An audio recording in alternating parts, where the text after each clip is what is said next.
I believe that's what. We'll start the, Can I help you with that, Mary? I will, yeah.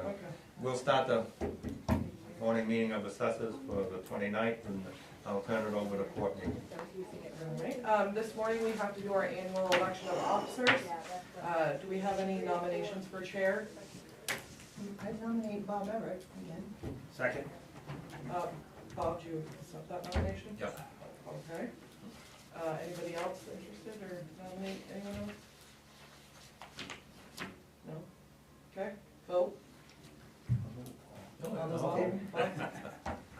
Thanks. All right. Now you go. All right, You'll now, do vice chair. we'll do vice chair. Nominations for vice chair? I'll nominate Michelle. Yep. Okay, I'll second it. okay, then,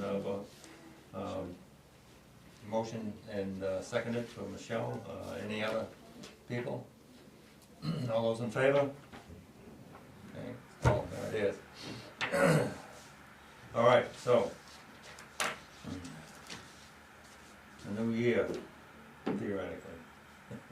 We have a new person to the board, which is Mr. Savage, and good to have him here. Thank you, sir. I'll One call shot, no, right? Huh? We're one shot. Yes, we are. Neil Scanlon resigned. We're call to order minutes from last meeting. Any motion on those to approve them? I know you always have something, Michelle, Thank you. And I know I've but been we having. need to approve them, get a motion to approve them or disapprove. Motion to approve as presented. Okay, a second? I'll second it. Okay, So discussion? on page 2, so there's 9, other business, the third line, it says, in the town of Bethel, and I know I've been having my eyes worked on, but I think it says hot And yeah. to proceed going forward. I don't have page 2, I guess. Oh, yeah, I do have page 2. I don't have page 1. Oh, I see what you've done. Never mind. The computer, it's page 3, Yeah, the yeah, computer does it, okay. page 2 is minute, yeah. So is that it? Page 2. Yeah, pretty much, I mean, down below, we shove a little coal, mountain's name's not on, but that's okay. I'm okay with that. Okay, do we have a motion to approve as amended? So moved. Second? I'll second it. So we have a motion to approve as amended. All those in favor? I'm not gonna vote because I Correct. wasn't at that meeting. All those Okay. opposed? Okay, approved amended.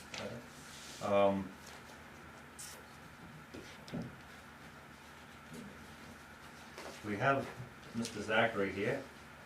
I assume that was because of Natalie. Yeah, It's Zach. it's Zach unless you run on it. There you go. So, we'll present a personal property tax bill. You have the floor. Thank you. Thanks for being here. Just so you know a little bit about me, I'm one of the town attorneys at Bernstein Insurer.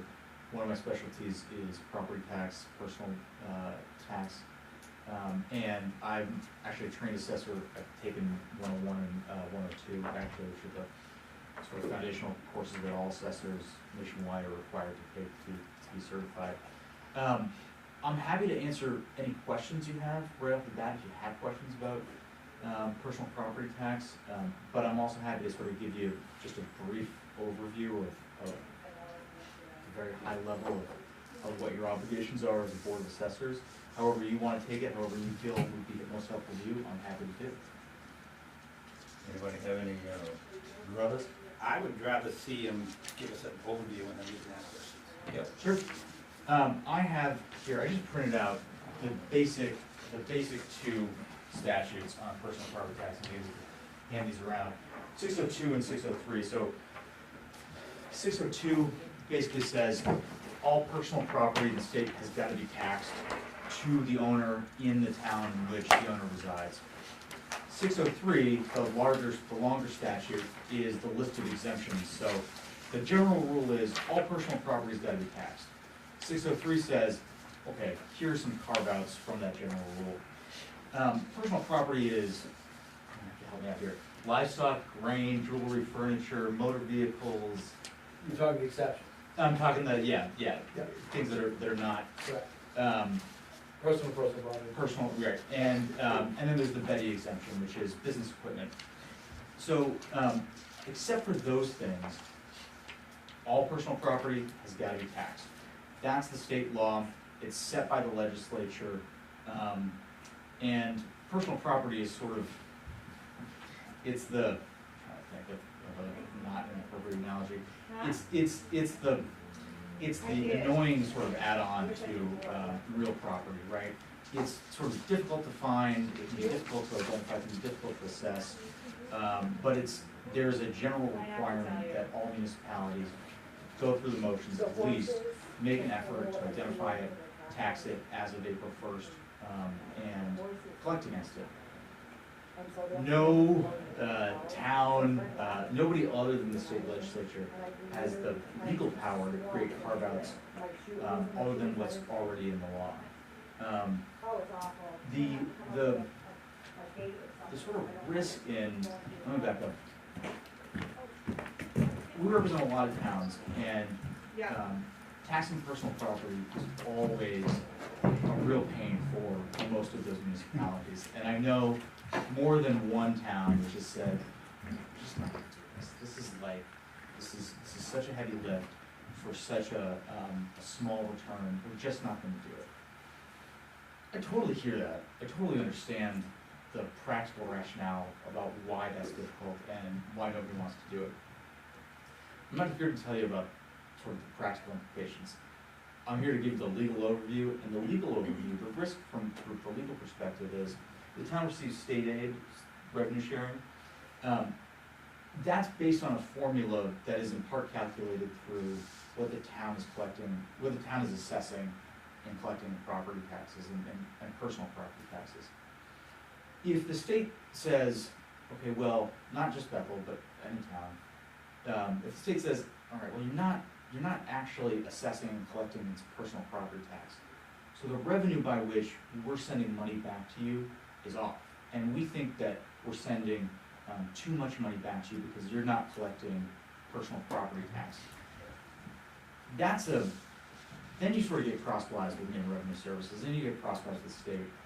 That can be difficult because the state can then say, well, we're gonna decrease revenue sharing until you start, pulling your sort of fair share in terms of personal property taxes.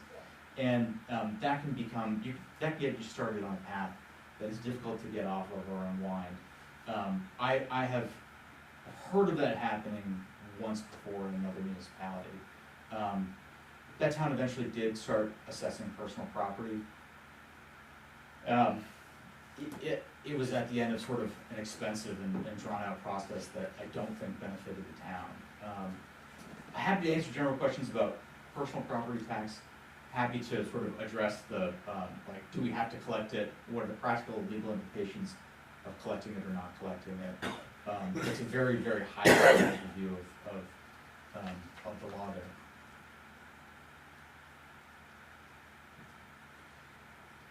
So you've only heard of one town so far that's had an issue. In the last few years. Could you explain that Betty exception?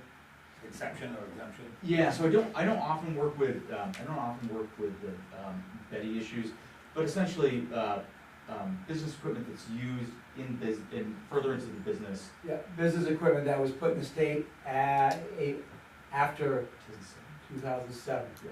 Certain items, not furniture, machinery, equipment, those sort of items, the tax can be forgiven on those items if you, being the business owner, apply every year for that forgiveness. We get a list of all the assets, we assess it, we exempt it, and we petition the state to give half of our taxes back. It does as a have reimbursement. Yeah, it does have to be assessed first, and the owner has to apply for the exemption.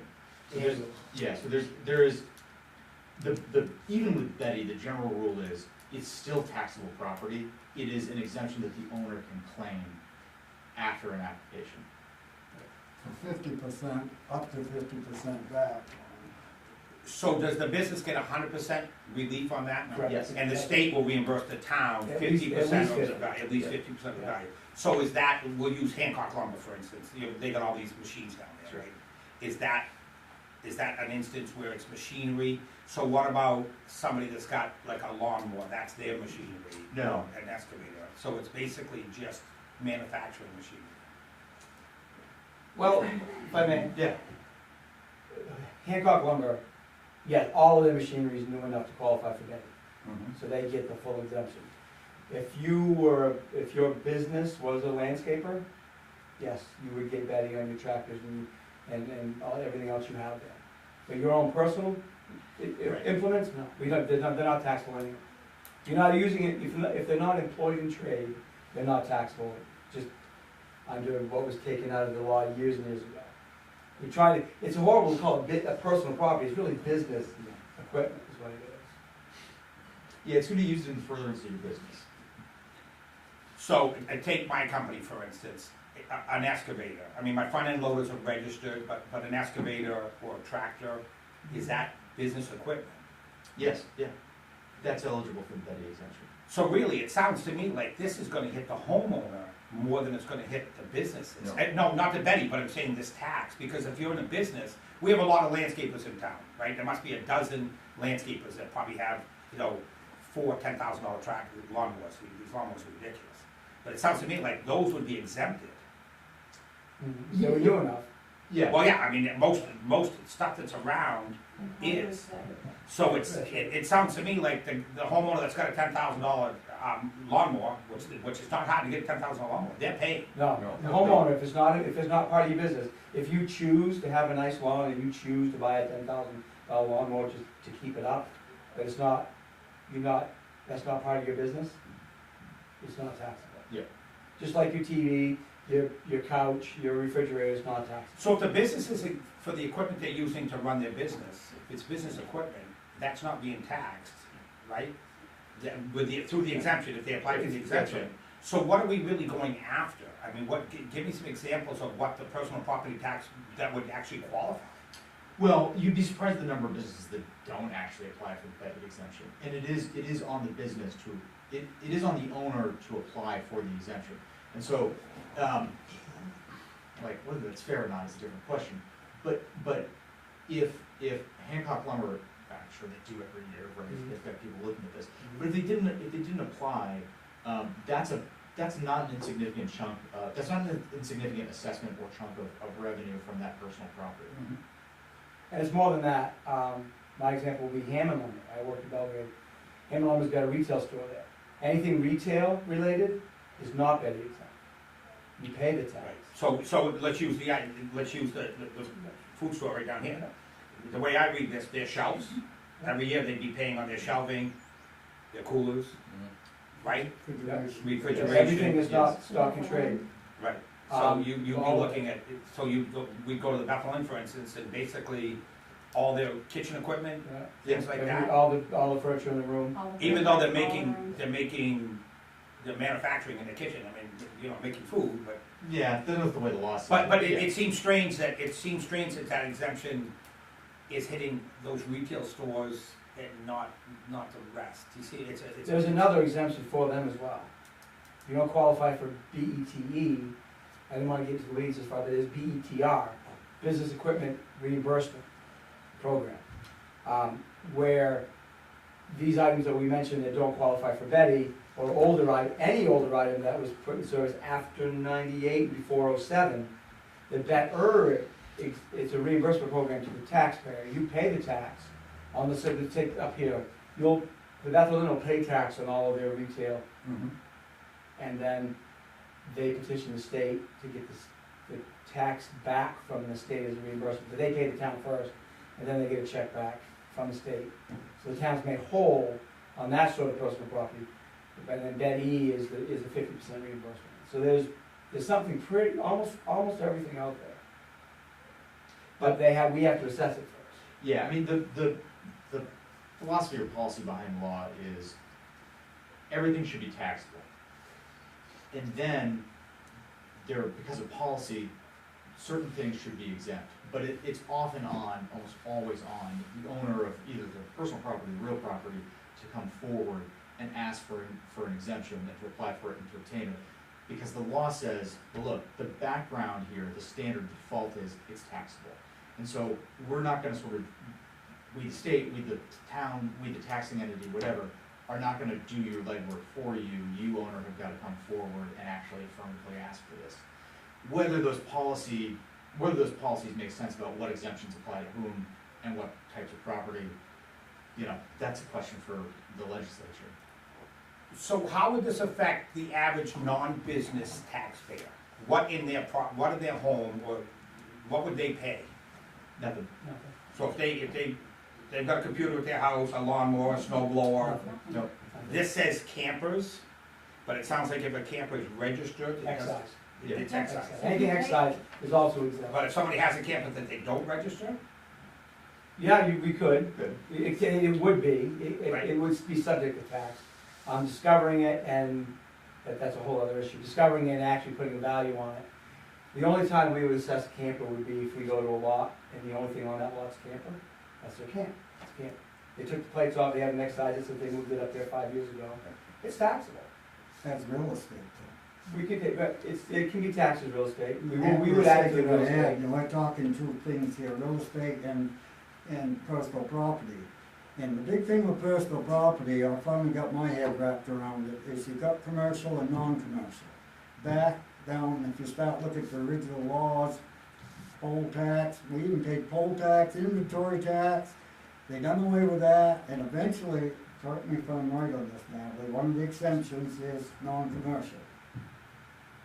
An exemption is I don't understand. Well, at some point, they modified the law that said we're not Correct, gonna go yep, after that's right. non-commercial Yep. from this point forward. There's more damn, they take a law and they keep putting exemptions in it, so it kinda complicates it, and you gotta read it right through, and I by no means have got it 100% in my head. But it's a complex issue. It tickled me, your reaction, and his reaction.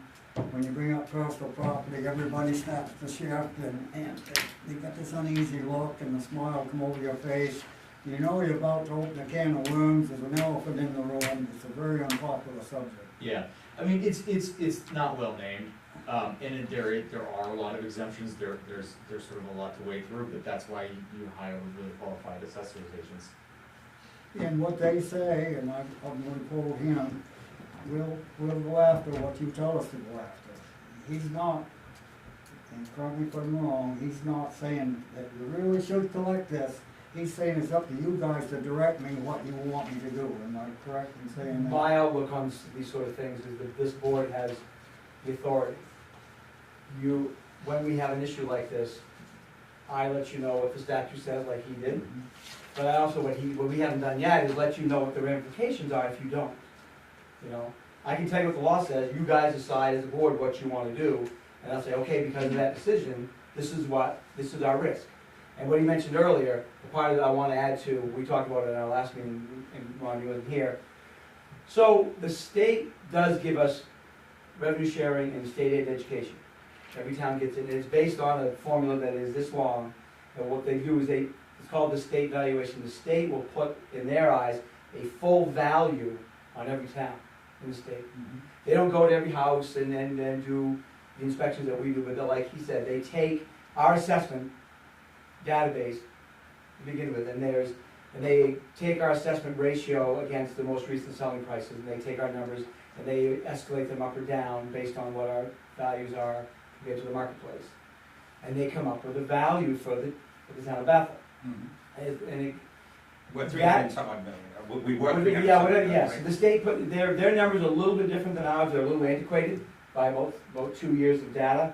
But the idea is whatever Bethel's number is, that determines how much Bethel pays for education, for the school, and the county tax. And your relationship to the other towns in the county, your other towns in your school, RSU, determines what your percentage is. So when you don't assess personal property, remember me, I said this before, if you don't assess the personal property, the way the state will lean you towards wanting to do it, they will say, okay, the town of Bethel should have I think it's 5 million. The state auditor, the town of Bethel should have about $5 million of personal property assessment in it, based on other towns of this size. Therefore, collect it or don't collect it, they don't, it's not their jurisdiction to tell you to or not to. The way you get hurt is they put $5 million on your state valuation, whether you collect it or not. That's how they reduce the revenue sharing, and your school subsidy gets tweaked that way. So under our current structure, if there was 5 million, let's say there was 5 million and there was no exemptions, what would that be a taxable value to the town? We looked this up. What's the rate's 12? 524. So you're talking 60,000. 60,000 bucks, right? So around 60 grand, right? Right. And then that's without exemptions, so it's 60 grand, but then we've gotta pay your company to go look at all this and process this. In other words, all that personal property needs to be evaluated, correct? Well, in all fairness, if you went for the personal property guide, it would be like a revaluation of personal property, like a revaluation of real estate. Right. It would be put up to competitive bid, and somebody would be paid to do it. Right, and that would cost approximately how much money? We don't do just personal property revals, but it'll be, there should be a couple hundred accounts here. It'll be. But you would never catch all of it the first year. That's It's correct. like when you go fishing, you never catch all the fish. It would be, it would be a gradual process, quite honestly. Right. So- But I mean, to bring in 60,000 and then we have to process it, right, we have to pay to find out what's out there, right? So if we're Well- spending 20, 30, 40 grand to No, find out that's what's not how out it's gonna there. work. You send out, I'm sorry, you do your job, you be quiet. Well, I'm gonna quote you again. You said sometimes it costs dollars to collect cents. That's correct. And that was pretty much the town manager that we had that initiated this originally. And by the way, we've had several town managers, maybe 3, since this was initiated in of not collecting. Well, we do collect it, but We we. do, Yeah, that's, $1 million threshold. hopefully that's clear, that But it's the not that we point- don't pay Yeah. it, we do pay it. The point You I have one wanted to account. make was I asked Mr. Van Tynen, who was the guy that was ahead of him that retired, how many complaints have we had by doing what we're doing? And he takes his time in answering, and he genuinely thought a minute. Why, he says, none. Well, you're not gonna have people complain because they don't have to pay. I need to weigh in on this. First of all, Yeah, you're arguing about not doing something that the law says you're supposed to do. Well, we're just following the legislature's, guidelines. It's not a examples, guideline. because so- when they don't wanna do anything, they just don't do it. Right, but if you're not allowed to create an exemption. You're not allowed to create an exemption, and you've essentially created an illegal exemption. Are we allowed to set a threshold? Yeah, So the town currently has a threshold. Yeah. And it's been, just for my education, it's been in place how many years, 16? And you weren't allowed to do that then. that's just from a legal perspective, in my mind, it's worse than not collecting. It's worse than saying we're just not gonna go after personal property. Because it shifts the personal property tax burden to the one account that you do have, in some ways. If I may, I'm not an assessor, but mass assessing, it's data driven, it's a science, but it's a rough science. You're never gonna get 100% accuracy in the assessments. The same is true with personal property. I mean, am I Right, Yeah. absolutely. so there is a material or practical difference between saying, we're not gonna create any sort of special exemptions, we are going to go after all the personal property, we're gonna instruct our assessors agent to go after all the personal property, and we're gonna let them do their job. That doesn't mean that, everyone in town who has eligible personal property is going to be identified or taxed at the accurate amount. It just means that the assessors, that you as the board have satisfied your legal obligation to instruct your assessor's agent to do what you are required to do, which is identify, assess, and then tax collector collects against personal property. There's no legal distinction but there's a practical difference, right, saying, okay, we're not gonna create this exemption, we're gonna do what we're required to do. Whatever happens as the assessor's agent goes out and does that is sort of a different story. But it sounds to me like the Betty and the DETR are reimbursements from the state, so if I'm looking at it from the state level, and the town's saying, hey, we're gonna charge them, and they're gonna send all these waivers in and request money back. So the state's sitting there with an incentive for a town like ours saying, hey, we're not giving them any money, right? We're not sending that money back, because that's state money, not town money, that's coming back for the majority, right? For the majority of them, it's state money coming back this way. So what's the incentive for the state to push us is, hey, it's gonna cost us money to pay their personal property reimbursement. And what's the timeline on getting your money back on Betty? It's not immediate, It's not staggered, it's better is staggered for the taxpayer. That E, you calculate, you'll see when we do the mill rate calculation in a couple of months, that E reimbursement amount is on your calculation. We confirm that amount when we do the MVR by November 1st, and the state will reimburse us before the end of the fiscal year, right? There's no deadline for that. Homestead's got a deadline to it. So we'll see it in our budget year. So that's a stagger. In our budget year, I we'll thought get it was longer than that. I thought it was BETR, two- BETR, if the taxpayer pays a tax in 2020, they file for the BETR reimbursement by the end of 21. So that's a year stagger there. But for us, we get it back in this town in the same calendar year, fiscal year. See, this is definitely anti-business. I mean, the guy at the lawnmower, the bakery, it discourages people to want to go into business, really. If they can say, you know, I got a lawnmower, I'm not gonna set up an LLC or nothing, I'm just gonna work under the table. I mean, you pay sales tax on this stuff when you buy it in most cases. I believe that maybe Hancock, White, what they manufacture, get out of sales tax on some stuff. But basically, if we go out and buy a lawnmower or excavator, I believe that you have to pay sales tax. And here's the other thing, he may have a couple leased excavators that he leases from, say, Chadwick Bay Ross in Portland. All right, who pays on that? Chadwick Bay Ross, right? Right? But they gotta come forward, They do. and you're not gonna pay on it, you say, I don't He know. pays on it every month. And you might say, I ain't even working it in Bethel, I'm working it in New Hampshire somewhere. There's a lot of things that make it complicated as far as collection goes, my point. I don't disagree, I'm here to tell you, the exemption, the sort of special carve out or the threshold, right, the $1 million threshold is, I don't mean this in a moral sense, I just mean this in a legal sense. Legally, technically, it's discriminatory, because you're only taxing, right? I have fought and lost in real property context, not personal property, but I've fought and lost a tax discrimination case. It cost the town many, many tens of thousands of dollars, and that is not a good spot to be in. Rather than just sort of not collecting, saying, well, okay, we're not gonna assess personal property tax, the issue with the exemption is it could get the AG's office their attention, and like MRS finds out about this, MRS says, look, the town's got this discriminatory illegal threshold, like AG's office, and they've got tax attorneys in the AG's office, they may say, look, what's going on here?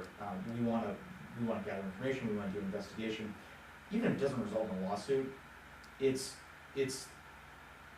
unnecessary expense, time, money, attention from you all and from the town, defending something that I will come in, if that happens, I'll come in and tell you, like, we gotta fold, because there's no defense and you shouldn't pay me to defend a bad situation. What do we collect from Hancock? What kind of money are we talking about, approximately? Directly from Hancock, I believe there's a small amount of taxable there, but the vast majority of their assessment is Betty. It was probably 4 million of Betty, 4.5 million of Betty, does that sound right? You don't Yeah. collect that, that's what's assessed. That's what's assessed, and we do with this $1 million threshold, the first $1 million of their assessment is also forgiven. I think I would guess maybe $300,000 of assessment is actually tax that they pay. Everything else is either under that threshold or. So it's 36, so basically that meant it's generating $3,600 to the town, approximately. And I would like to point out that the 706 days, so the request for other companies to provide a list so that the town would know what their assessment is, has not been sent out during all this time either. So you don't know what Cross's assessed value is. You don't know what the Bethel Inn's assessed value is. You don't know what other larger companies in town, what their assessed value is. Courtney's been keeping, the ones that have been sent in, which by the way, should have been kept for 6 years and up until now have been thrown away every year. And was it Spectrum came in at how much? Just, I mean, It's over $1 million usually. over, that you weren't collecting on. I mean, the folder is, The only thing about the $5 million that the state puts on there, that is a total It's guess. wild guess. And by the Because way, they've not done any inventory. That could be challenged by, in 2007, the last time that you did send out 706As, your personal property assessed value was over $10 million. How much was collected? It doesn't, how much was collected? You said assessed, but that doesn't mean anything, how much was brought in? a lot of it wasn't collected. That's I know right. for a fact. But the legal obligation is to assess. Because when you don't do it, so is the tax collector. The tax collector is charged with collecting personal and real. So then the tax collector can do the tax collector's job. If I could ask you, how many towns do you guys do? 72. How many towns don't charge? At all? Maybe 10%. And we've got some other ones that do some very, very unusual policy. I'm not even gonna suggest it, it's just horrible. No. Yeah. So most are collecting, some are not. Most are. And some are not. Yeah. Some of these small towns, I know selectmen, I ask them the same question, and they get that uneasy smile on their face, and, well, we make an attempt at it, it seems to be the answer, and if you wanna give us a list, we'll take it. But I said, well, is that about the extent of it? And, yeah, because it costs them too much. And you can't attach, this is the thing with personal property, I mean, real estate, you can go after it, catch it, and collect it reasonably by putting liens on, or the town takes it, and you got some teeth to collect. All you can do is go UCC or whatever, and liens can go on for years. UCC only keeps them, what, 5 years now, and you gotta renew again after that.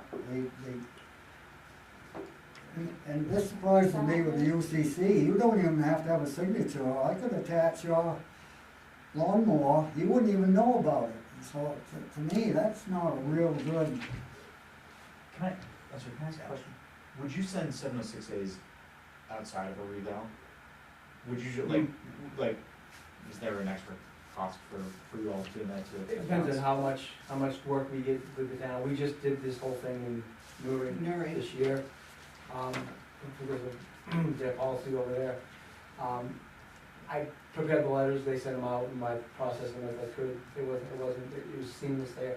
But what I was gonna say earlier, with some of those towns, we have, is if there's a big fish in that town, like the mountain, you can't ignore everything.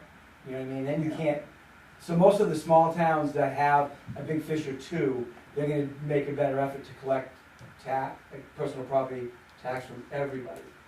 Because you don't want that one taxpayer to be the one to say, hey, wait a minute here. So every town's a little different, but they all know they're supposed to. Can we, just two suggestions, like, you haven't asked me, but I'm gonna offer my recommendation. There's two. First is a practical one, which is you don't know what's out there in terms of personal property. You really, there's no data on it, there's no information on it. We probably have a fairly good some of us Sure. businessmen know the competition, know, I mean, I've been in this town my whole life except for 4 years in the service.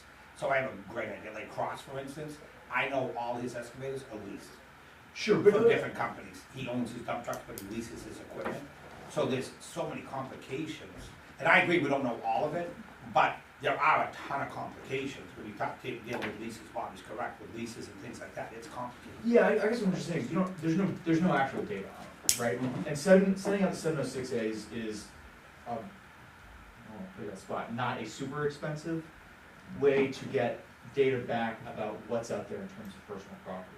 That, you're just gathering actionable information at that point.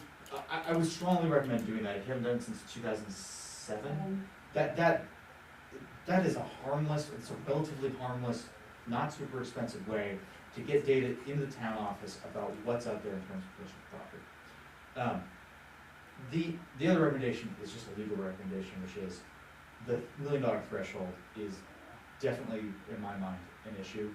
That is, that could bring MRS and the AG's office down.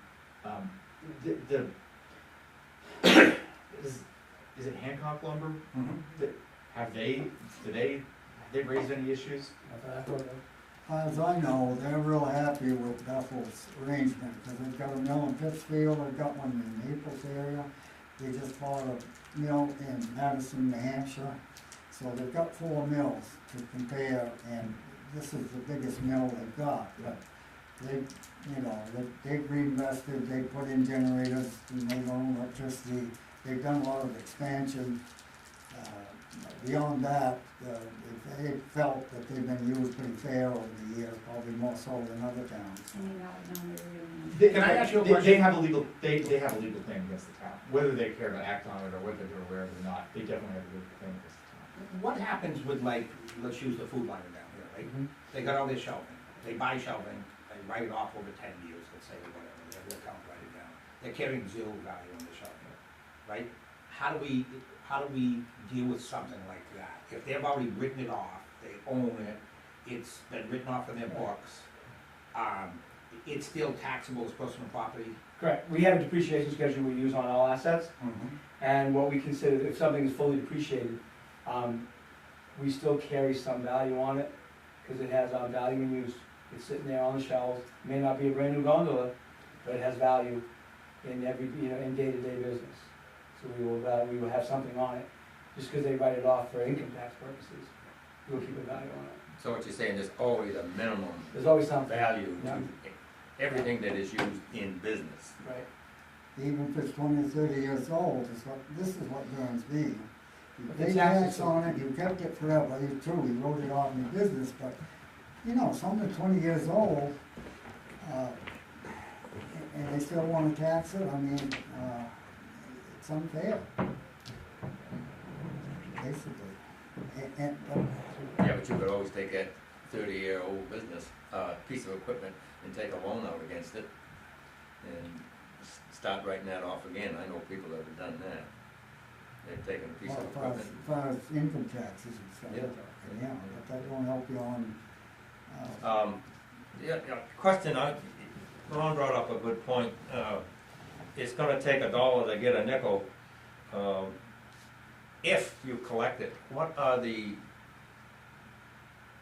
success rates of these other towns that do put out the 706 and do put out bills for personal property tax, their ratio of expenditures as to collections? Well, I mean, at the end of the day, there's so many big fish out there in some of these towns, you don't see, you're gonna get the return on the money that you spend to have your agent collect it. But when you're looking at this asset and the value of that depreciated down to $400, that's when you start to go, I know what the statute says, do you really wanna send out a bill for $400 of value, you're gonna generate a $2.12 tax? That's the stuff that I'm talking about. But in Mass, you add them all up, yes, it does pay for itself. We have thresholds, I'll have thresholds in towns that say, anything under $1,000 in total assessed value, we just won't send a bill, because it's that one item we feel is too small to deal with. But that's not, by Patrick's term, that's not legal either. It's no different than $1 million threshold, but just try to be reasonable on our approach. Yeah, there's, no threshold's legally defensible. There's a point though at which, this is what I mean when I say, there's a difference between saying, okay, we're gonna follow the law and we're gonna instruct our association, send out 706As, and we're gonna send out bills. There's a difference between sort of saying, we're gonna follow the law and what happens as a practical result, right? Like, you may not send out bills against, $1,000 assessed pieces of personal property. Okay. I mean, I'm not as a lawyer condoning that, but I'm saying there is a practical actionable difference between that and $1 million threshold. Kind of like don't ask, don't tell, but one guy told me years ago, he says, I'm not gonna do a 706, you think I'm stupid, he says. And I looked him in the eye and I said, I guess you've got, so that being said, what can the town do? I mean, the town, if there's no bill, you can't arrest him. You can say, well, I believe you've got something left going after, and you as an individual would approach us and say, well, what do you want to do? You want to spend the time and money to go after this guy and see what, I mean, you've got more work you can do now without trying to make work, that's for sure. The 706A law is amended a few years ago, puts a lot more teeth in it. Before, you could only send it out as vacant first, and if you didn't get a response, there was no deal. Now, with the new 706A, we can send it out at any time of year, give specific instructions on what we want, and if it's not responded upon in 30 days, there's no appeal. We can put, I don't want to sound crass, we can put whatever number we want on it, and there's no recourse of appeal because he did not send back a 706A. The problem with that is every 706A has to be certified. So talking about all the set side of things, we're doing it in Newry now. They sent out the 706As, we got a fairly decent response. And we've got a list of offenders. They're gonna get another round with the same verbiage and the bottom part of the statute that says how if you don't respond in 30 days, you cannot appeal, and that goes out certified. We should hear from everybody. But that's one way of doing it, the people just snub their nose at our request. I know there's some issues in there, I know from a personal friend of mine, that there's some issues with valuations from way back, or equipment that may not be running, and then all of a sudden, the snow machine trails shut off, the access to the trails are shut off. Yeah. So, there is a lot of negative stuff that goes along with this, with people saying, they're trying to hit me for stuff that's 30 years old without a motor. Yeah. I know that's happening, and I'm not saying right or wrong, whether a motor makes a difference or not, but, somebody's got something in the scrap pile, like I've got older excavators that I keep for parts for my newer excavators. It's not a working piece of machinery, but it's a parts machine. So, I could see some issues like that happening in town, so it is pitting, I know in Newry some, it is pitting neighbor against neighbor. Not that that's right, but it is causing other problems. Well, parts of that's too on the shelf for your business. But, one thing that I wasn't aware of, but I can see that even if we put out the 706As, and, I don't know if I can put this correctly, and a company says they have a certain amount of dollar value of equipment,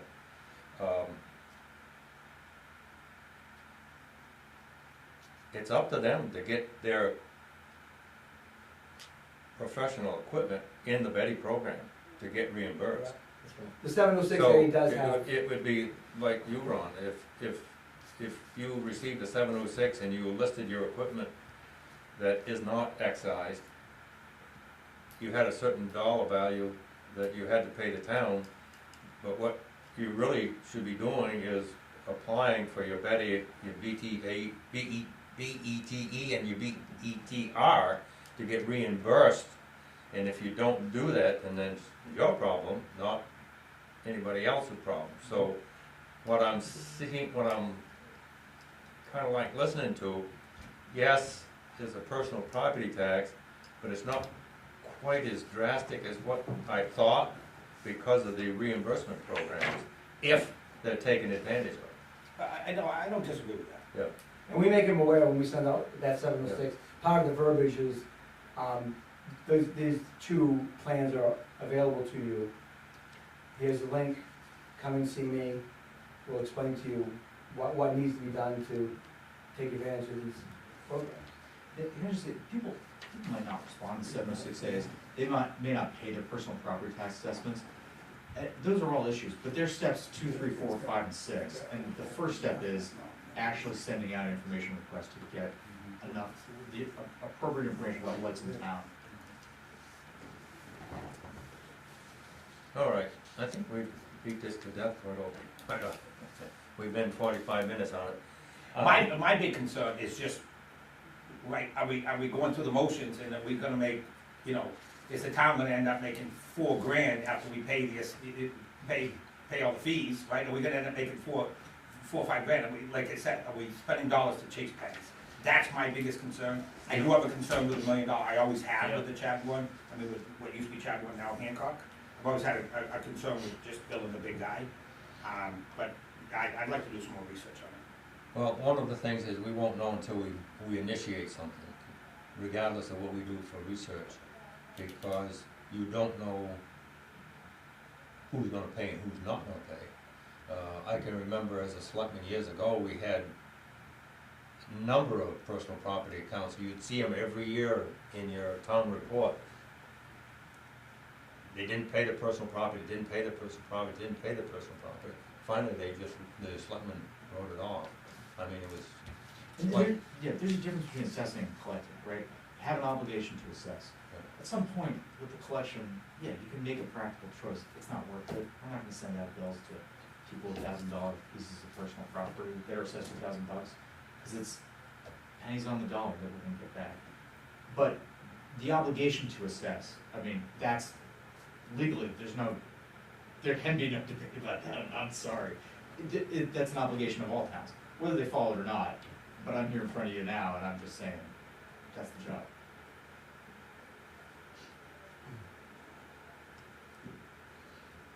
okay, Most of those have appreciated value on them. Maybe for the next time the board meets, you have something for dollars. You know, say, just the stuff that's come through our office, because we get, the national companies, the leasing companies, cable company, these entities that deal with all estates, they declare every year. So they- And we get a they stack know about to- this thick, and they usually, if we were assessing the personal property fully, they usually reach out to us, what's your depreciation schedule that you use for your assets, we give it to them, and they will send us a list with our depreciation on there, and what would be a taxable value. Maybe it would be a good idea if, Courtney, because we have a lot of time to deal with this, we have to make a decision today, you know, with commitment to worry about and everything else.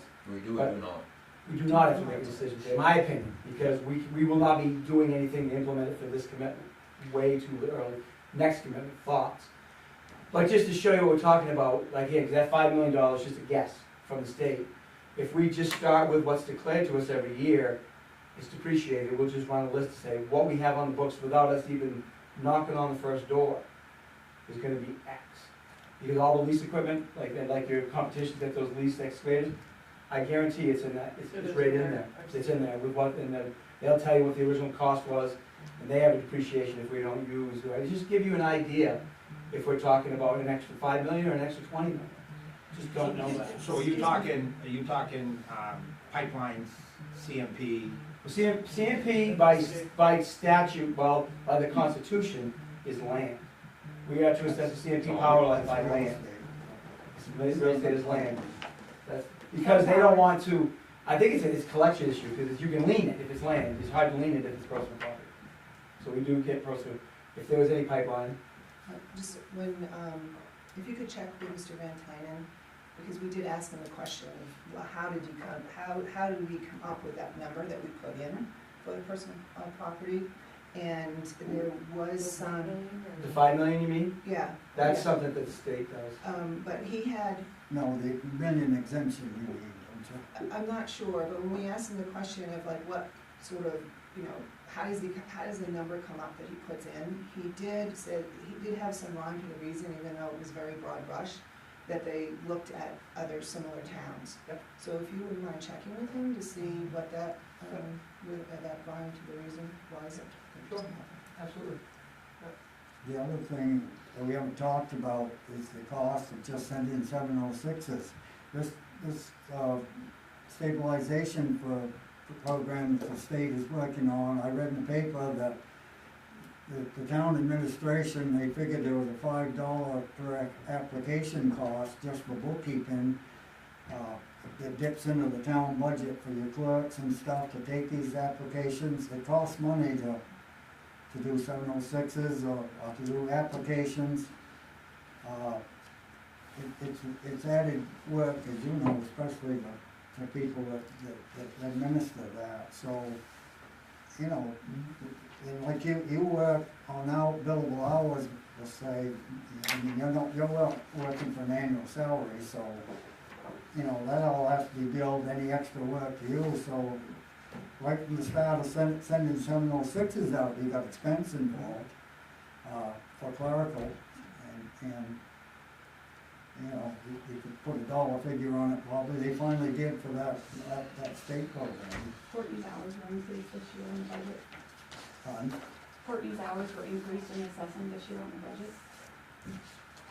You could be leaving tens of thousands of dollars in tax revenue on the table, though. You just, Well, it could be negative too, if it's costing you dollars to fight pennies. It wouldn't be negative. It's not gonna be. Not in mass, because my blanket statement of taking dollars to collect pennies is a blanket statement, just a general speaking. Here, we're not collecting anything. We're not collecting anything, so anything would be positive. I'm talking about a town that has all the personal property in there, and you get a few little odds and ends pieces, that it's just not worth it. But then you have liens that may go on forever.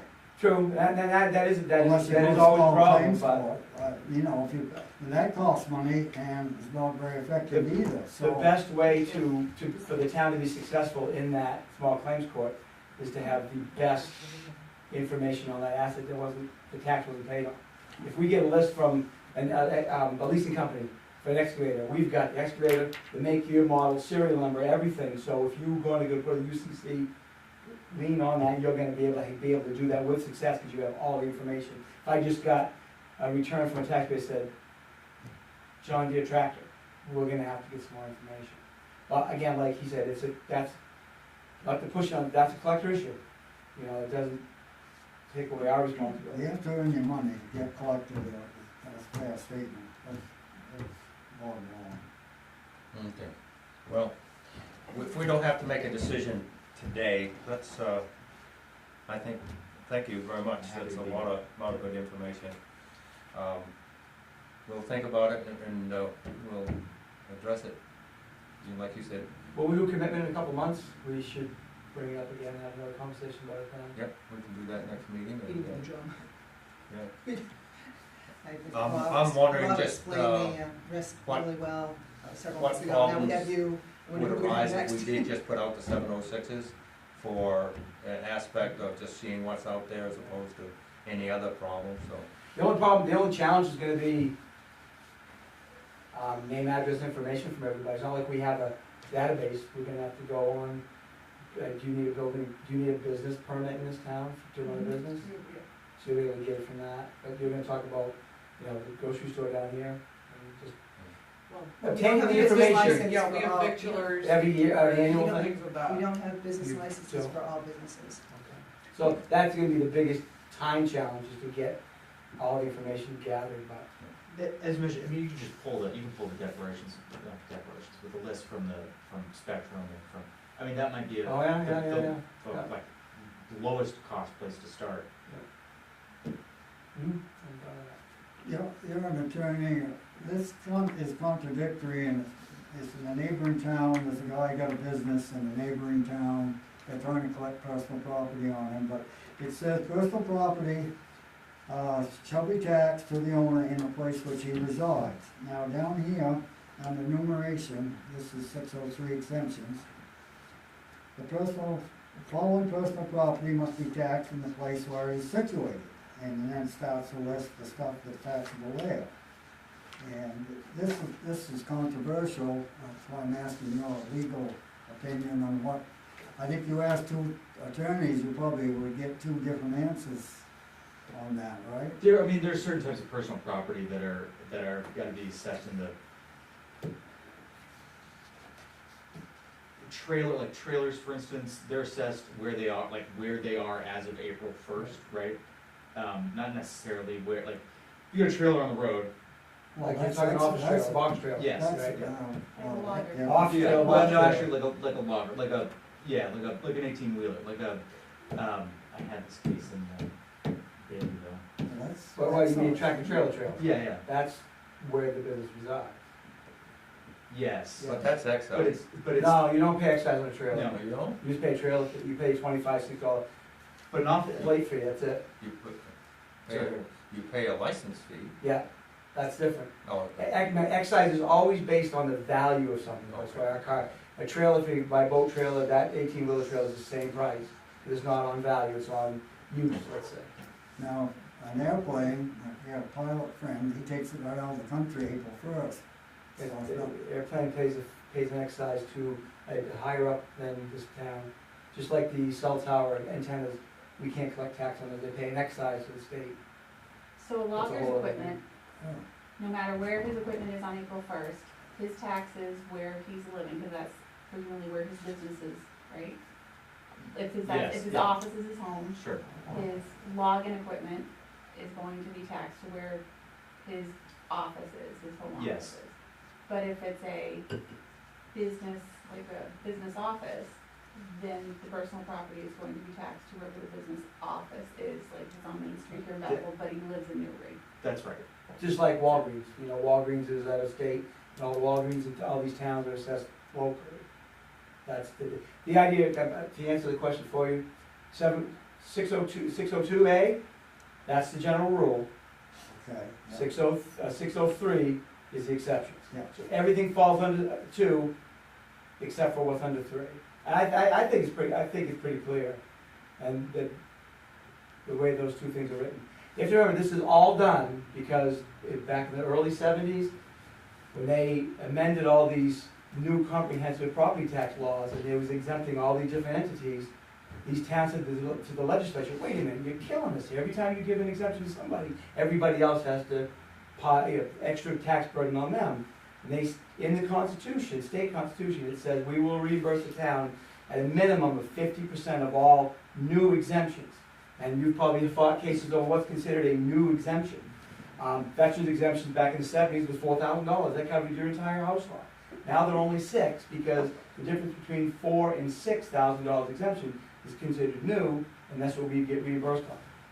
Homestead exemption, that's why they tinker it with every year. We get at least 50. It's all new exemption. They tried to get away with personal property back in '98 when they started the BETR, and because they wanted to be competitive, the state did against other states to enhance business. But the Constitution fought against it. That's why we get all these ridiculous BETR and BETE.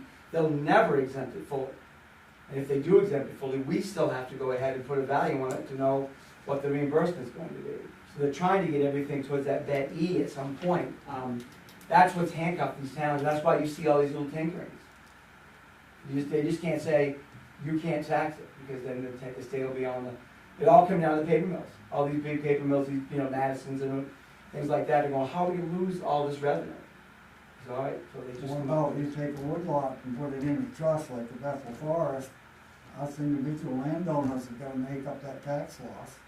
If the state ain't reimbursing us for that, you follow me? You talking going into exemption because of a land trust, or going Yeah, into open space? non-taxable, tax. Non-tax. Anything that's not, well, even your non-taxable in town, we got 501c people that are applying for tax-free status in this town, some every year.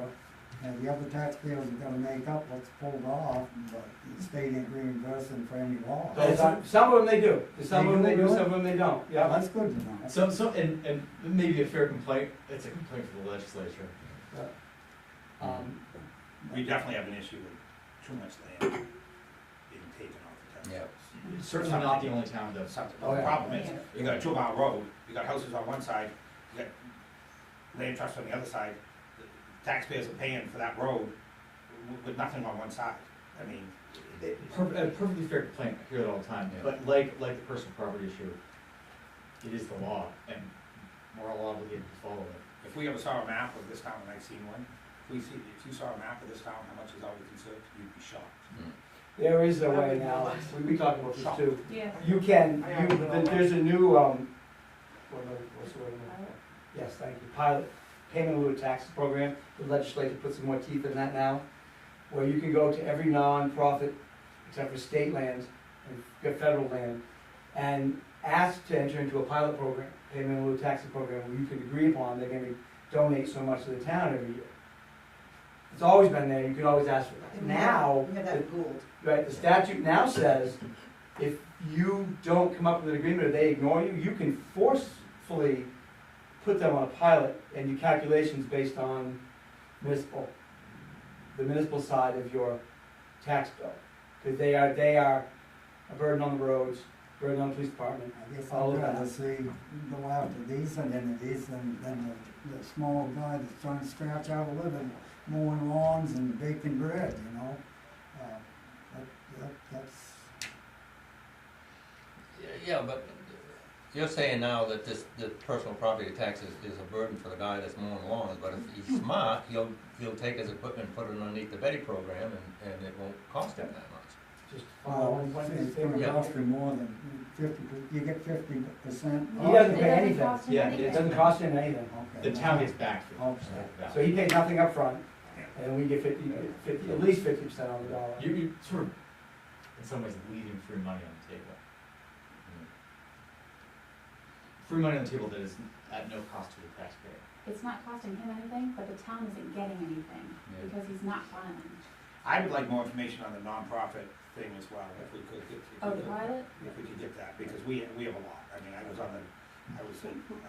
co-chairman of the budget committee years ago, and, you know, we looked at Gould Academy, and they wouldn't even cover, they wouldn't even cover the trash, what they were paying us back then, I I'm think so it was used to 20 the grand, same they wouldn't people. even cover Yeah, it. I know. We do the sidewalks, we something do we the water, we should do the sewer, we do a lot of that. That's a, Agreed. A lot. Yeah, I think the, I think the question about the pilot, I think it's, double check this, but it's a decision of the select board, not the board of assessors, but we can double check the law about that. Well, we have But it's getting to the point that it keeps going. I mean, They keep- on- But But it's it's always always something, I see it's it. always something that I the see it in board of the budget, assessors, so- as far as the pilot, could give a recommendation to the You board of absolutely selectmen. could, absolutely, Yeah, yeah. and, Yeah. and we'd be in charge of coming up with what it would be, I'm assuming, because it's gonna be a value-based thing. It could be, if they don't enter into the pilot, it could be a value-based issue. I mean, it's to their benefit. to All right. engage. Oh, absolutely, yeah. I don't wanna cut anybody off short, but we've been Okay. over an hour on this. Yeah. I appreciate you coming down, you I'm happy to. presented a lot of good information. I think we need to look at this next meeting. We'll bring this up, and you're gonna give us some information. Yep. And, we'll move on, so. Is it really okay if we travel the window a little? Yeah, thank you very much. I'm happy to, thank you all. Yeah. Thank you very much. Yeah, Yeah. stop charging, we'll just sit the rest of the meeting. So, Nice to meet you all. Thank you. Nice to meet you. Nice to meet you. Yeah, no That comments. sounds pretty interesting. Good, good stuff.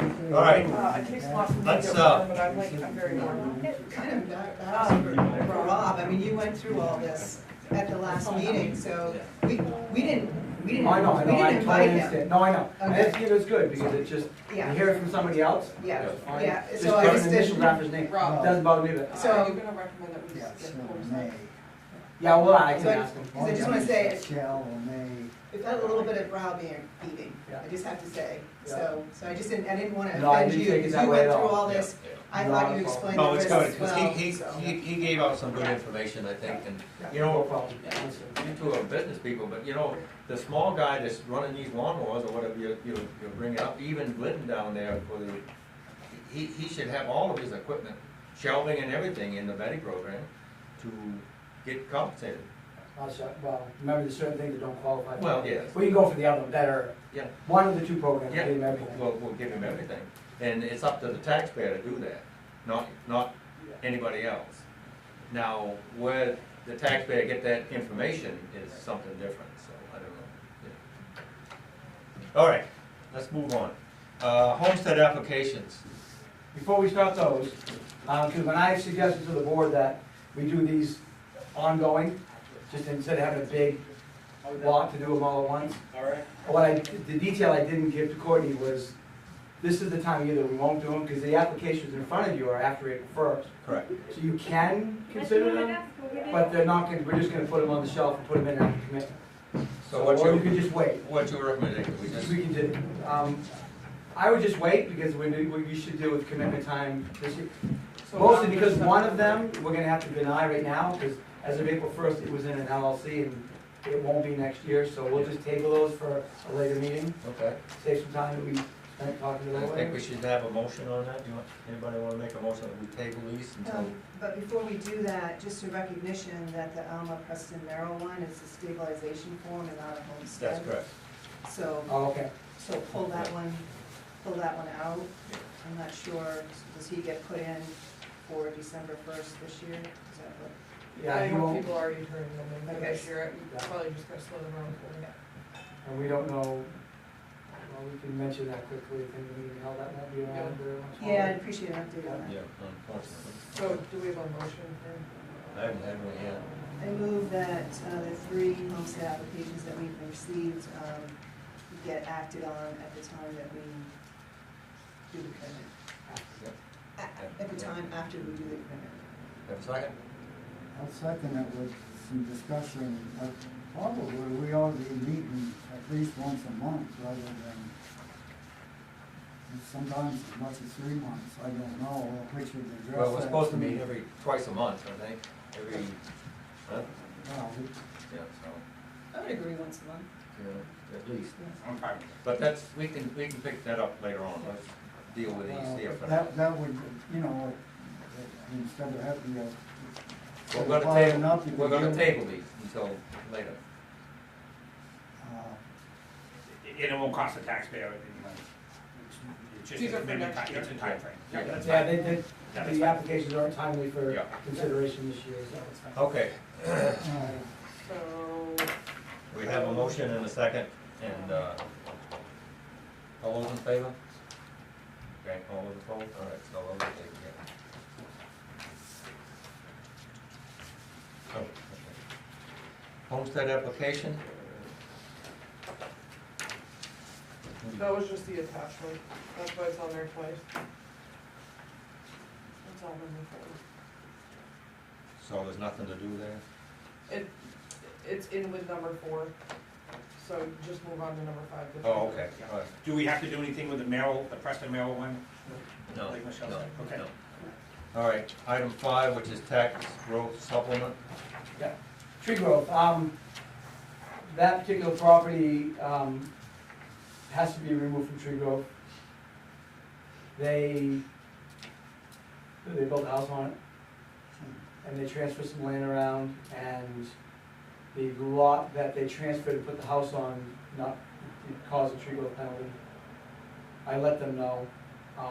They get 2 pieces there, a big piece that qualifies for tree growth is big enough, and this small adjacent piece, which was also included in their tree growth. So what prompted the penalty was the building permit and the new house that's there. That's what the penalty's for. That's Grover Hill. Yes, yeah, the violation of the tree growth for change of use to that building. I reached out to these guys ahead of time because the records that were kept up until now wasn't, I won't say they were ambiguous, but they weren't perfectly spot on. But I can prove that the assessment of that lot has been in tree growth for years and years and years. I heard back from Patrick and Thomas. They said, no, that's not tree growth. So I'm gonna talk to them later today. They need to prove to me that they pulled it out. They may have taken it out, paid a penalty in the past, and we didn't change our records. That's our issue, not their issue. But I wanted to put it on the docket because if they cannot produce any evidence, which I asked them to draw off by today, they had not. I'm gonna call them today. I don't wanna wait another couple months before we meet again to get the supplemental started. Because if he doesn't agree with me and he contests it, we can't start the abatement process. I mean, the abatement process from him until we get something supplemented and committed. Can you look back about 2 years? No, it's a tree growth calculation based on, penalties based on the difference, yeah. Do you recall the value? I mean, the tax is $7,700. Do you have a rough idea what the value is? Well, 7,700 would be 20% of the value difference between in tree growth and other tree growth. So it's a 30-something thousand dollar house lot against an acre of tree growth, which is maybe a couple $100. So we take the difference between what it should be assessed at, give them credit for what it was assessed at, and the penalty, the percentage of the difference of those two numbers.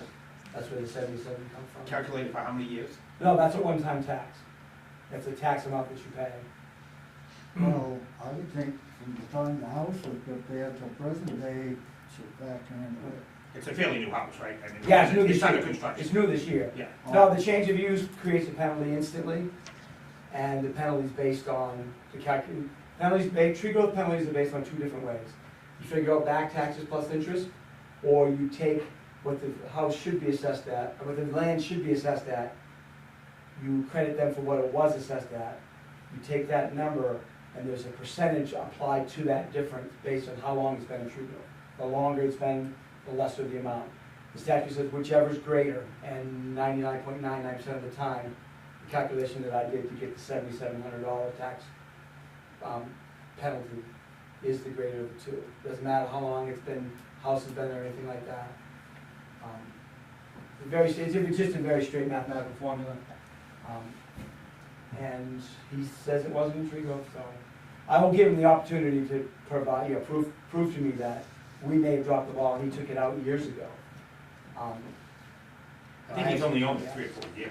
Yeah, see, I don't think he has a lot of argument there, but I wanted to give him, I always send him a letter before he gets a $7,700 bill, just for good PR, and to see if. So if we vote on this and accept this, and you find that there's an issue, what happens to the fact that we've already voted? At our next meeting, we just debate it. I'll make a motion if that's what you want to try and collect it. Do you need a motion to act on it from the board? Yep. All right, I'll second. I'll make it, all right. Okay, we have a motion and a second So is that, to, like what? I'm sorry. Okay, to act on the supplement tax certificate here for what, 7733.13? Yes. Any discussion? So if we make it conditional, do we have to have that two-step process? If we commit the tax, doesn't have to be, you can't make it conditional. Okay. If you sign the supplemental and we realize that our records were in error, we'll just debate it. Because it's above and beyond the regular commitment, so no harm will foul. So, I got one question for you. If they had come in up front and asked to take an acre out, Penalty would be the same. it would be the same amount. Yep. So we're not penalizing them for We making a mistake and have not the, knowing. no, in this case I did not. We have the right, Okay. a failure to notify, we have the option of adding 25% to this number. I rarely do that. He hasn't had the luxury of the advantage of the tree growth tax because I know he hasn't owned it that long. Right, but that's. It used to be Susan, And they put it in, or even prior to that, the lot itself has had the luxury of the reduced value, that's all that matters. right, no, so as long as it's not a penalty associated, that's fine. That leaves the remainder of the land of excess of 10 acres. Yes. Yeah, so that's not, can't be put in tree growth. Right. All right, so we have a motion and a second. All those in favor? All those opposed? All right. So that one, we'll have to sign. yeah. Courtney, we have another one here. Nope, you have just an abatement. So it'd be number 6. Okay, tax abatement. Okay, we have a tax abatement here. Yeah, for Rick Savage. For Rick,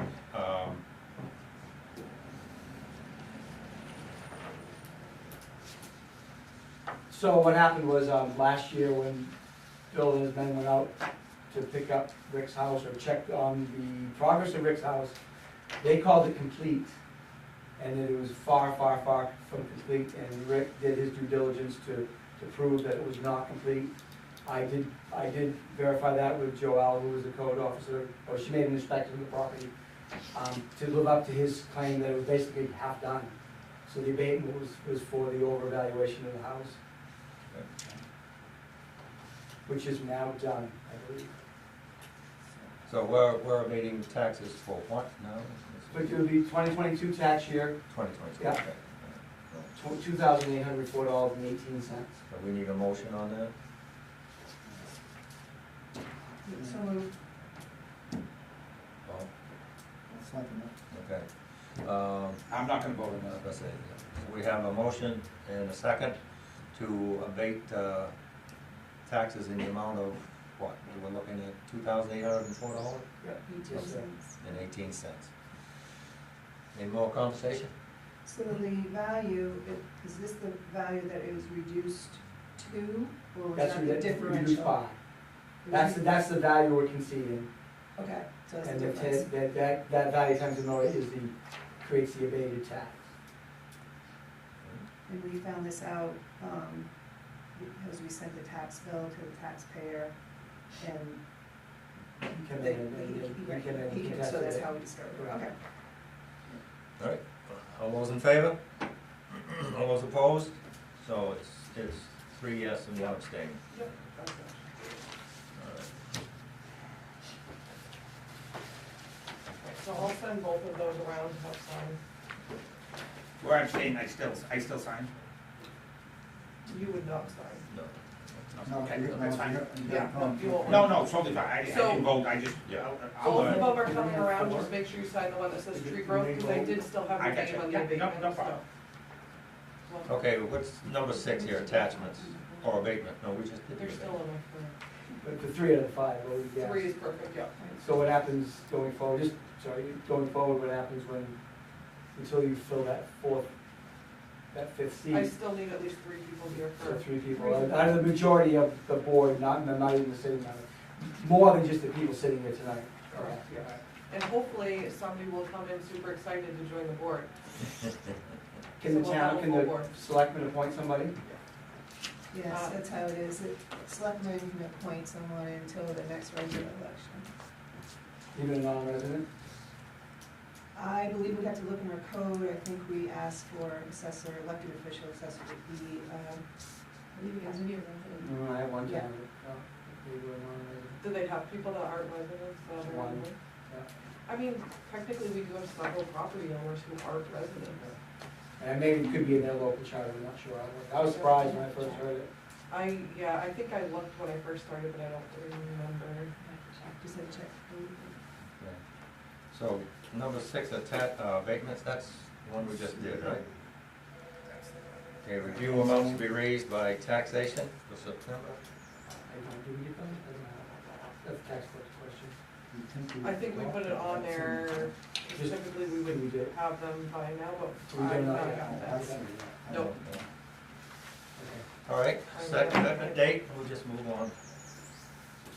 So we move that to the next, well, we'll have more than that information in the next meeting, Yeah. I presume, right?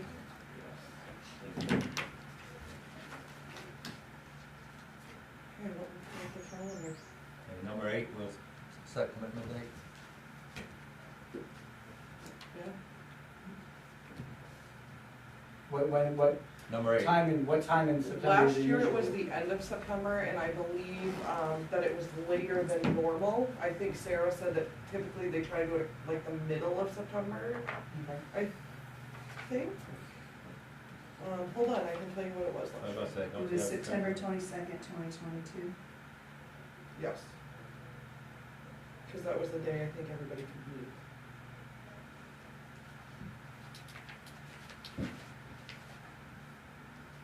I'm wide open as far as we'll be. Or ready if we're far going to be before meeting that. every month, I think we should meet every month. yeah. so maybe we should set the next meeting and also set a commitment date, and then we'll just have August, it's not set. It's Say that worse than again. June, right?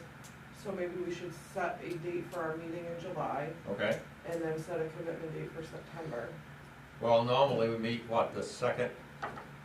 We Well, we were on It's been Wednesday. a lot. I know, we were supposed to be meeting the second Wednesday of the month, and then we changed that to the second Thursday of the month because of Neil, so, Wednesday, Well, and this probably. is like the last Thursday of the month. I don't think there's really a rhyme or Yeah. reason. I think we need to And move it back. seven. Beg pardon? She said there's no rhyme or reason, but I said we can set one. Yeah. So, But for me, just so you know, the middle of July, I have obligations.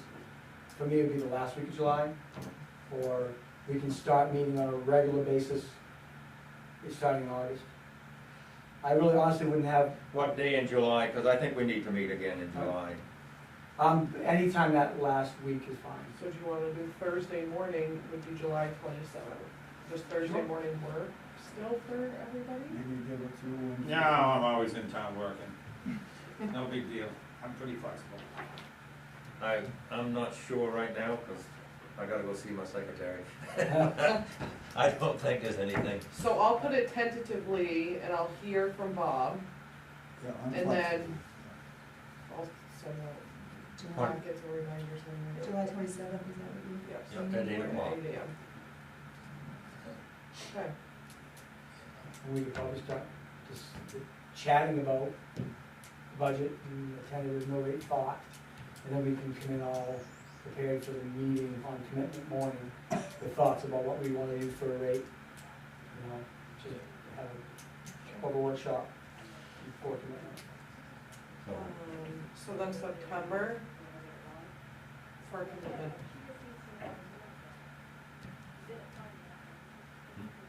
Well, if they shoot for the same time every month, that would take care of.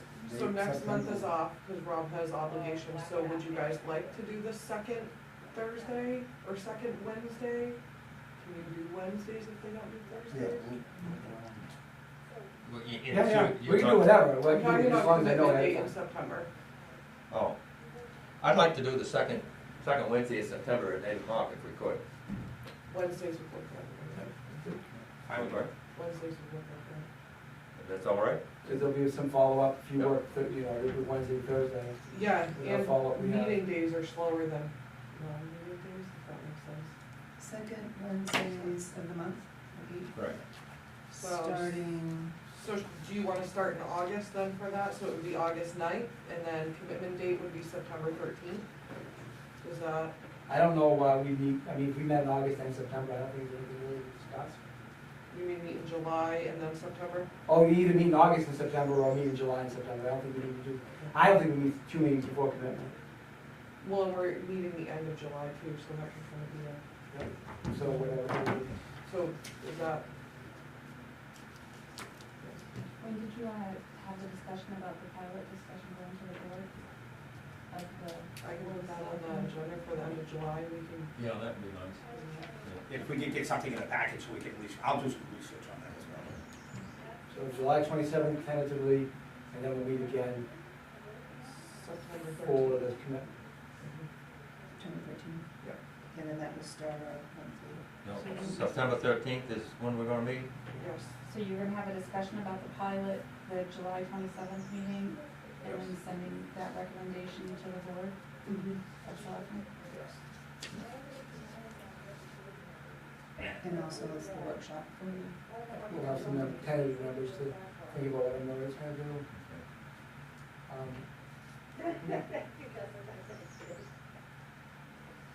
All the issues that Trio, our software, had with the stabilization, I've gone through, well, me and my guys, we've gone through about 6 or 7 commitments so far. So that kind of washed out now.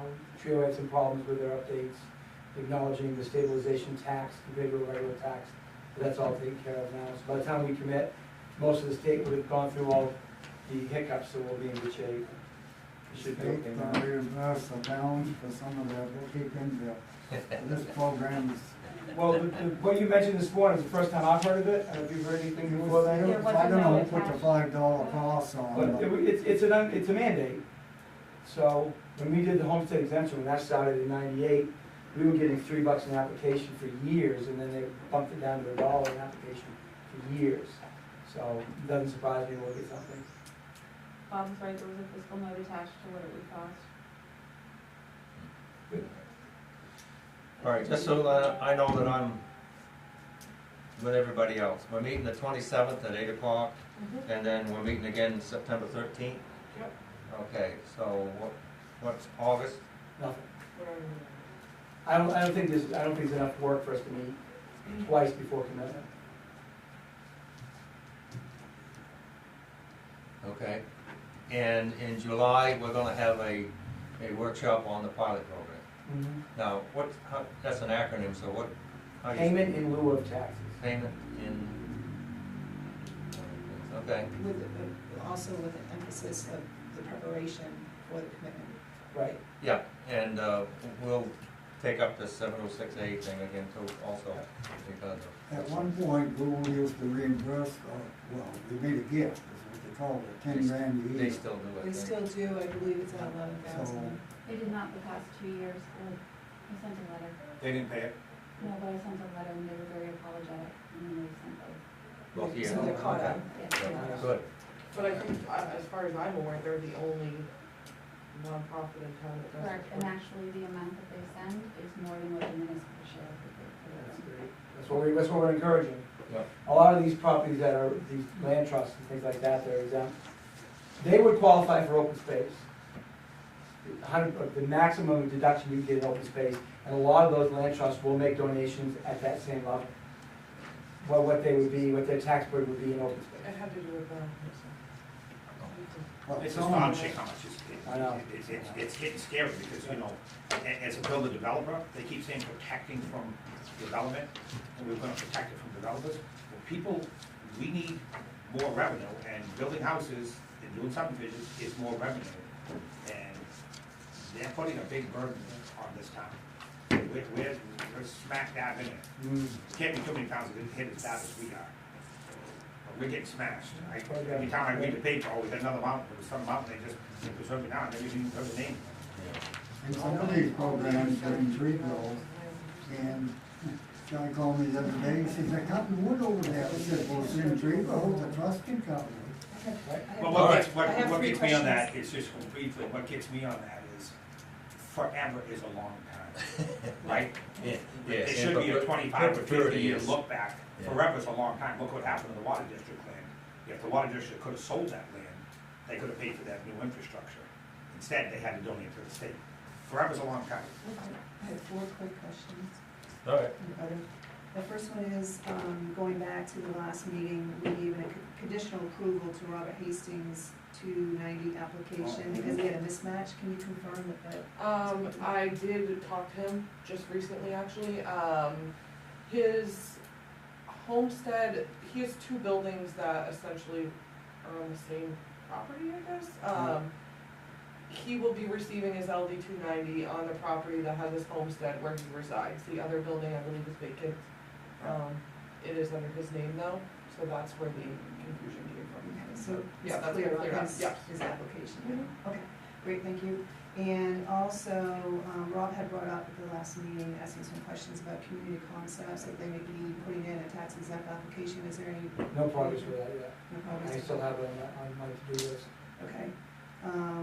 And also, Mr. Van Tynen, one of the pieces of information that he shared with us before he left was with regards to the solar installations, and like the one on Walker's Mills Road is, it wasn't complete in 2022, but he said just to remember that it should be complete in 2023, and perhaps there'd be some tax exempt filing there. Yeah, too. we're all, that's all been taken care of. Okay, Yeah. so they have, they put in They- application? They have, right, so they go, they're Betty until they're online. They get Betty exemption, which they're not supposed to, the state allows it until they're online, then they switch over to the solar exemption. And I switched them over this year, I did the whole cost analysis on the solar. So they're all set for, they switch, they're still exempt, and we just moved it over to the other program, I had to reassess it. And what about the West Bethel installation? That's the one that's still Betty. It's not up, which, the one's up and running, one's not. I'm getting, it may be confused on which, Okay, which. No, the place we're talking about. one, I think, the one that's up and running should be the one out in West Bethel. So that's the one we switched over to solar exemption, the REE, renewable energy In your exemption. packet today, I believe there is an exemption for Walker's Mills. I got it in the last couple of weeks. Okay, all right. I'm pretty sure. But I did I'm create a like Betty as well 98% for one sure. that wasn't up and running yet. Do they pay any taxes on the land? Yes. The land is not under the program, that's correct. In fact, we changed the valuation structure of the land. We have many acres of developed, it's roughly developed. It's manicured more than just rear land, so we increase the land value a little bit for that. Well, the value is real high, as I recall, the West Bethel one, because I asked Mr. Van Tynen, could you keep away with that? And he said, yeah, it's already been challenged, and I feel comfortable with the valuation. It was pretty pricey, I It is, thought. they're very expensive. We do all three approaches, we'll use, there's a website that we have, it's called PV Value. You put in all the particulars about it, how big it is, all the information they wanna know about production, output, input, inverter, all of that. And then we put in what a typical per kilowatt rate is. If you were paying, if CMP was buying power from you, there's a certain, I think 6.8 cents per kilowatt. So we use that as an income approach. The PV value spits out a value. Bill's put together a spreadsheet, it's a depreciated asset analysis where we take the cost of it, the cost of the installation, take away the federal tax credits that they get, and then apply a physical depreciation on there, which does diminish every year. We just use them to kind of check each other off. I like to use the PV value because it puts that, it's basically income driven, which is what this property's for, and it keeps a constant value on it through the life of the installation, unlike the depreciated value, we actually knock the value down every year. So we usually go with the PV value. What is the life of those? So they have a 20-year life, 25-year life. So they would, again, I may have the sites I now have a better understanding in my mind, I just look at the numbers. Great. One's in REE, the other one's now qualified for Betty. Betty law says that any renewable energy assets are not part of Betty, but the state realized that they made a boo-boo when they put the law together, that you're exempt when you're running, but you're not eligible for the exemption before you're up and running, before you're producing any income. So they all of a sudden allowed it into the Betty program the last couple of years. I had to get that verified 3 times before I believed them, but it is true. And the only other thing we have is that that's all I have for questions. I was just gonna ask about the stabilization Okay. program. I didn't read the article that apparently came in the paper, but it looks like, what's the? Well, the latest, if you've read anything else, please speak up. The latest that I saw, I got an email from somebody who was in front of the taxation committee. And the taxation committee voted 7-2 to accept this. They give them their blessing, it's supposed to go to the legislature, and if they shouldn't be adjourning by tomorrow, we should hear.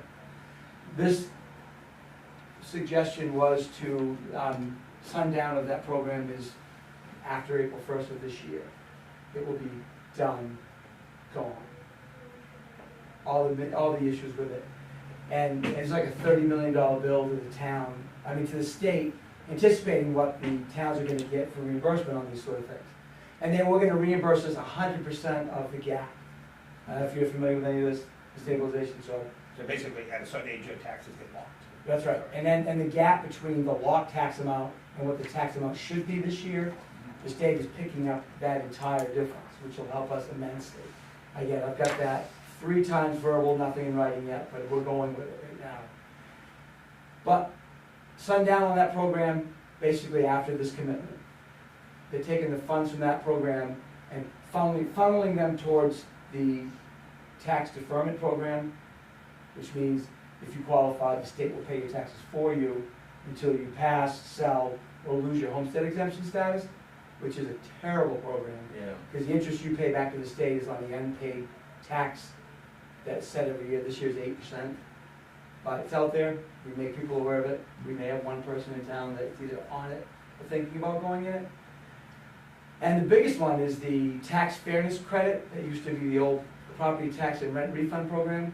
They've drastically increased the requirements for doing, I think it's like an $80,000 requirement, income requirement, and liquid assets of $100,000. You file for this credit through your state income tax. We assess them like we normally do, they pay their taxes like they normally do, and they'll get relief from income tax. So that's what this is leaning towards. There's a few other LDs out there, but this one seems to have a lot of weight to it. That's the only thing that I've seen. And we should know, like I said, session should end tomorrow. So we should have an answer. There's other ideas out there that they're talking about a $50,000 homestead exemption for everybody, reimbursed at 85%, never more than 85%. So we get the benefit of the stabilization for 1 year? Correct. So, That's what it looks like, but that's not official yet, so we've letting everybody know that the program, until it's expired, it's still the same implication, but we should hear, like I said, in the next couple of weeks. The biggest problem with them tax relief program, people have told me they can't get through, that even talk to somebody in Augusta. They got a number, they tried different times, it's terribly understaffed, Yep. and so it doesn't sound like a very business-like, but let's stay in Maine for it, I guess. So I'm happy, I mean, it's, from my seat, the stabilization is almost impossible to administer. We don't know, there's no, I won't go down that road. But if they're gonna put an end to life to it, it's better to do it now. And so the people who stabilize for 1 year, they're gonna get a 2-year tax increase, next tax amendment. It's better than waiting 5 years to get a 6-year tax increase all at once. A lot of people that would be a hard time paying that increase, so.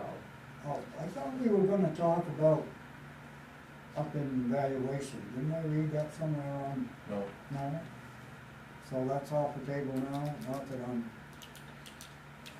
Well, I think we were gonna have proposals that were going to have, get closer to the 100% certified ratio, but I guess we'll have that next so I time. just. That will, I think I can make a recommendation. he's gonna talk about that next Okay. meeting. In July when we 27th. Get ready to do our sheet Yeah, there. commitment. All right, do we have any other business? I got one question. Cemeteries. The town of Bethel voted to take the East Bethel Cemetery over. I understand Riverside's association, that's a separate identity, that's got an administration board. I don't know, to begin with, cemeteries taxable, they're tax exempt. They're not tax exempt. Cemeteries and railroad lines are two of the exceptions where they're not subject to taxation locally. It's different than being exempt. They're not subject to local taxation, for whatever, and I don't know what the difference is, but they're not. Anything else? Need a motion to adjourn? Second. Okay, everyone in favor? We are adjourned. Again, apologize, Bob, I did appreciate your presentation at the last meeting on the personal property, and not that it wasn't appreciated, just Thank you, Ron. seemed to